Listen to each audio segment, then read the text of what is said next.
తెలంగాణ ఆడబిడ్డ డాక్టర్ ప్రియాంక హత్య కేసును ఏపీ సర్కారు పట్టించుకోవడం లేదని ఆమె కుటుంబ సభ్యులు బంధువులు మండిపడ్డారు. జోగులాంబ గద్వాల జిల్లాకు చెందిన ప్రియాంక మర్డర్ ఈ నెల 3న జరిగితే చంద్రబాబు ప్రభుత్వం నుంచి కనీస స్పందన లేదని వాపోయారు. కేసును నీరుగార్చేందుకు ఏపీ పోలీసులు ప్రయత్నిస్తున్నారని ఆగ్రహం వ్యక్తం చేశారు. ఏపీ నాయకులపై తమకు నమ్మకం లేదని, కేసును తెలంగాణకు బదిలీ చేయాలని ప్రియాంక కుటుంబ సభ్యులు డిమాండ్ చేశారు. ఇది జరిగి యాక్సిడెంట్ జరిగిన 3 రోజులకి తెలిసింది పోలీసులకి. ఎందుకు ఇంత నిజాగ్రత్తగా ఉన్నారో నాకు అర్థం కావటం లేదు. ఎవరికైనా న్యాయం ఒకేలాగా చేయాలి కదా సార్.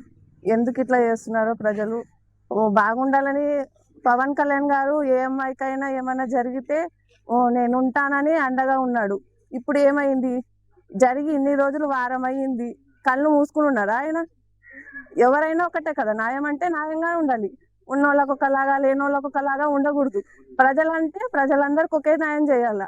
ఇప్పుడు వాళ్ళ స్టేట్లో ఉండి వాళ్ళకే ఫేవర్గా ఉంటుంది సార్. ఎంత వాళ్ళకి ఇప్పుడు పొలిటికల్ బ్యాక్గ్రౌండ్ ఉందని తెలిసింది, వాళ్ళ సైడ్ ఫేవర్గానే ఉంటుంది సార్. పొలిటికల్ ఉన్నంత మాత్రం అన్ని దగ్గరలో ప్రెజర్ ఒకటేలా ఉండదు సార్. ఇప్పుడు పొలిటికల్ బ్యాక్గ్రౌండ్ ఉన్న వాళ్ళకి ప్రెజర్ బాగానే ఉంటుంది.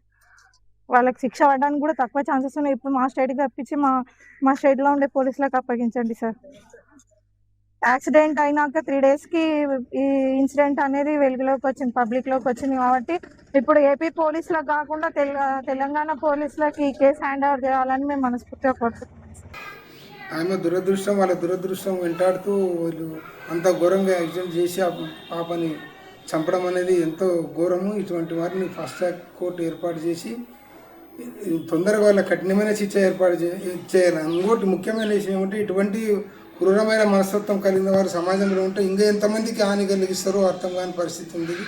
అయితే ఈ ఘోరం జరగడానికి కారణము మాల్ సిబ్బంది అనిపిస్తుంది. ఎందుకంటే అక్కడ గొడవ జరిగినప్పుడు కారు డ్యాష్ కొట్టినప్పుడు దాన్ని అప్పుడే వెంటనే ఆపింటే ఈ ఘోరం జరగకుండే. ఆ సిబ్బంది వాళ్ళు కూడా, మాల్ సిబ్బంది వాళ్ళు కూడా దీన్ని పట్టించుకోలేరు, దాన్ని ఆపలేరు. ఆపినా కూడా సరిపోయేది. ఫస్ట్ డ్యాష్ కొట్టినప్పుడు ఆపినా కూడా అది ఆ పాప ఈరోజు పక్కకు వెళ్తుండే, ప్రాణాలతో ఉంటుండే. ఒక విద్యార్థి ఎంబీబీఎస్ అది ఇప్పుడు పీజీ చదువుతుంది. అక్కడ వెళ్ళిన అమ్మాయికి ఈరోజు ఒక శవంలో వచ్చిందంటే చాలా బాధగా ఉంది సార్. వాళ్ళు శోకాన్ని చూడలేకపోతున్నాం.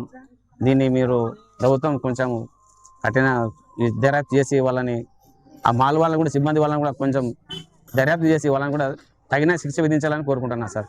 ఐజా మండల బంద్కు అఖిలపక్ష కమిటీ, ప్రజా సంఘాలు, రాజకీయ పార్టీల నేతలు పిలుపునిస్తున్నారు. దయచేసి అందరూ కూడా సహకరించవలసిందిగా విజ్ఞప్తి చేస్తున్నాము.